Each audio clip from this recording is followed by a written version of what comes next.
My friends, welcome back to another installment of the Reserve List hottest selling cards. These are the top 10 cards on the Reserve List from June 21st to the 29th of 2024. Which card comes out on top this week? Well, stay tuned because we are going to find out together.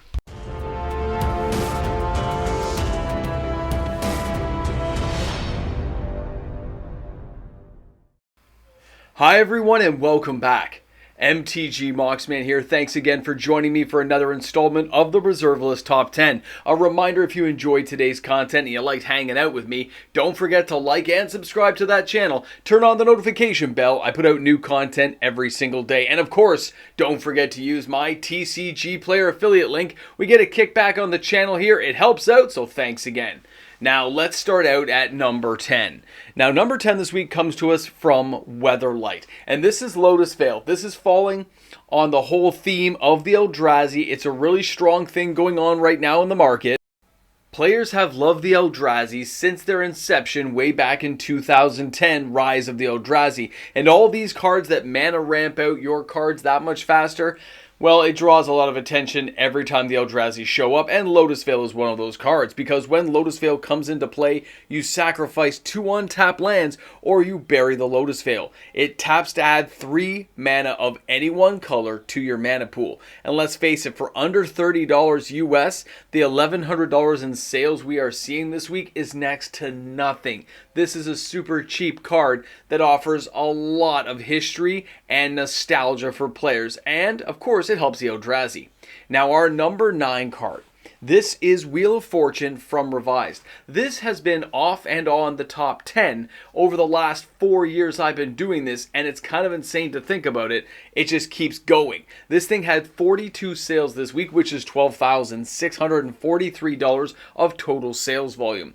This is the revised edition that you are seeing here on the screen. Its averaging price is $301.04. You, of course, shopping on TCG Player or even a local card store, depending on condition, may find it a lot cheaper.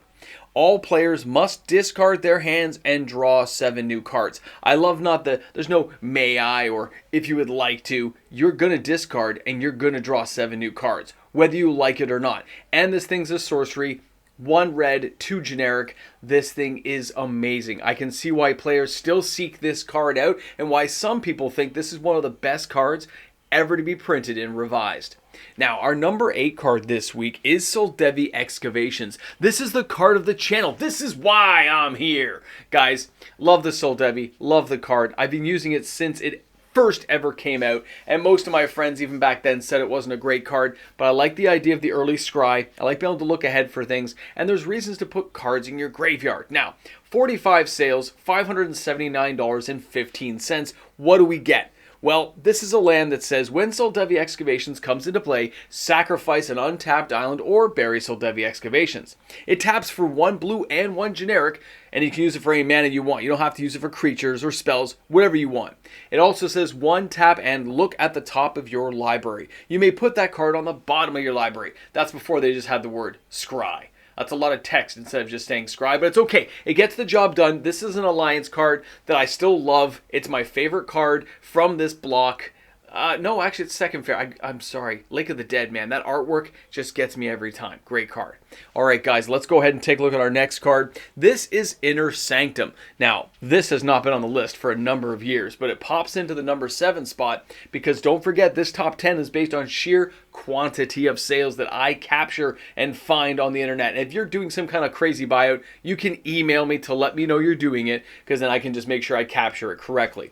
Now, this card, $70 is nothing. It's $1.40 a copy. Why is somebody buying it? Well, let's take a closer look. For 2 white, 1 generic, it has a cumulative upkeep of 2 life. But it does say, as an enchantment, all damage dealt to creatures you control is reduced to 0. Now, this is interesting because it says damage dealt to your creatures, right? It's interesting because it doesn't say your opponent's creatures. You're still hitting them. They're not hitting you. If you can find a way to flash this onto the battlefield, well, you know what I'm saying. There's always janky ways to make these cards work for you.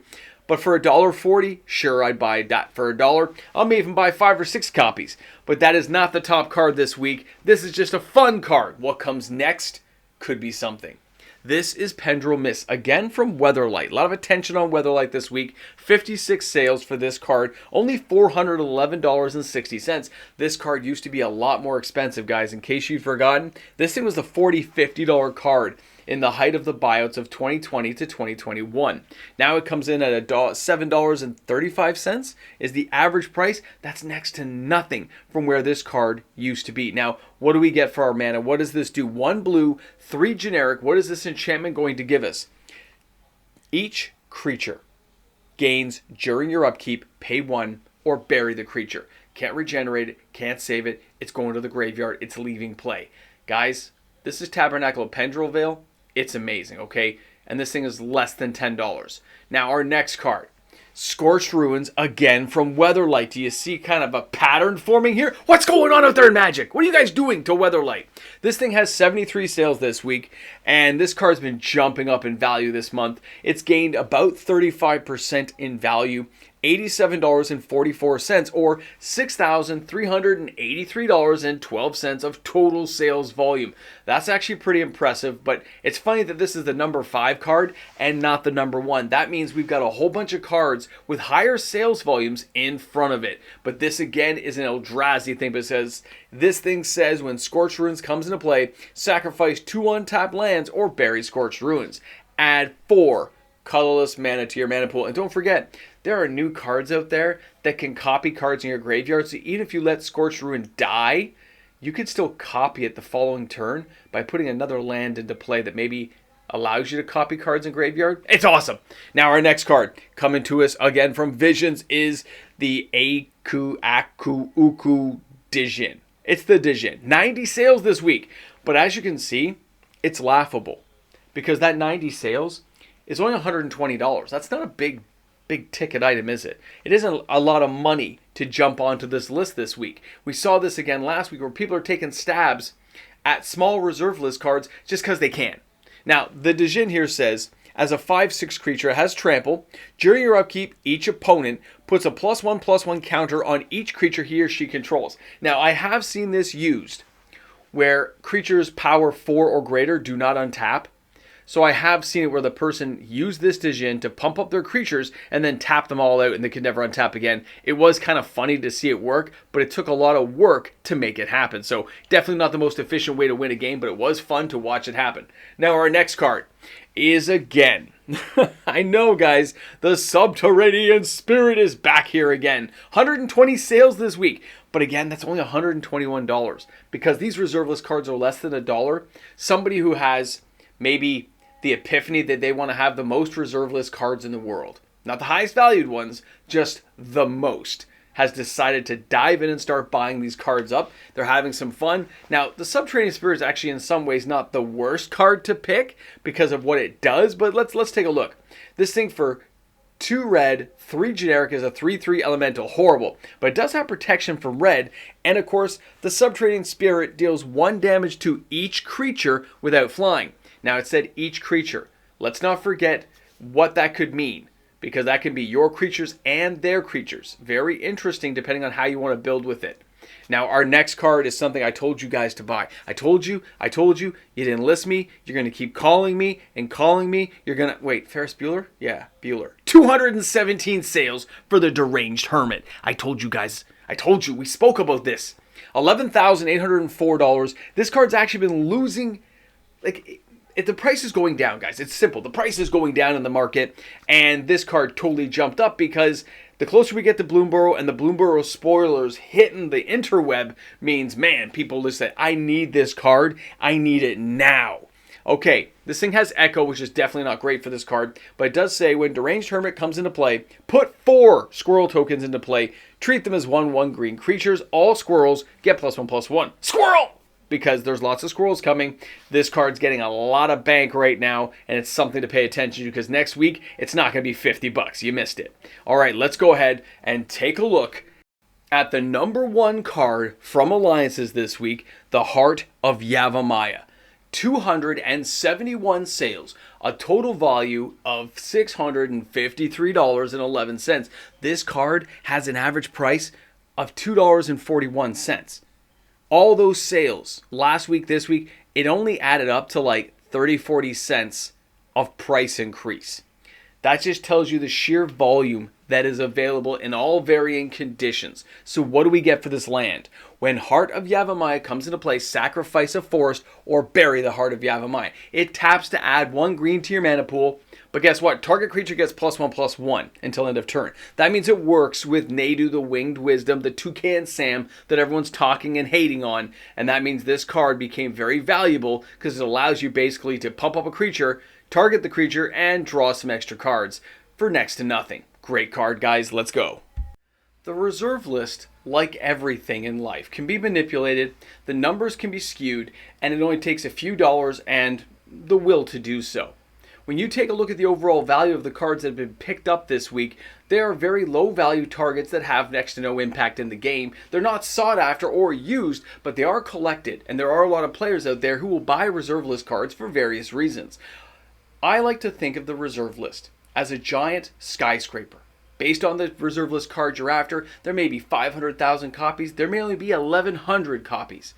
And you want to own one. You want to have a piece of that business, a piece of that skyscraper, and that's what players are doing. They are choosing to spend money to buy these cards at very, very rock bottom low prices, $1 or less than a chocolate bar from a Dollar Tree, to buy a piece of cardboard that could be up to 30 years old and just bank it away somewhere because they want to own pieces of it. But that being said, you never know when these things are going to reverse. You never know when a good card's going to come along and cause a kind of outbreak on a card like we see with the Heart of Yavimaya and like we've seen with other cards like Soldevi Digger.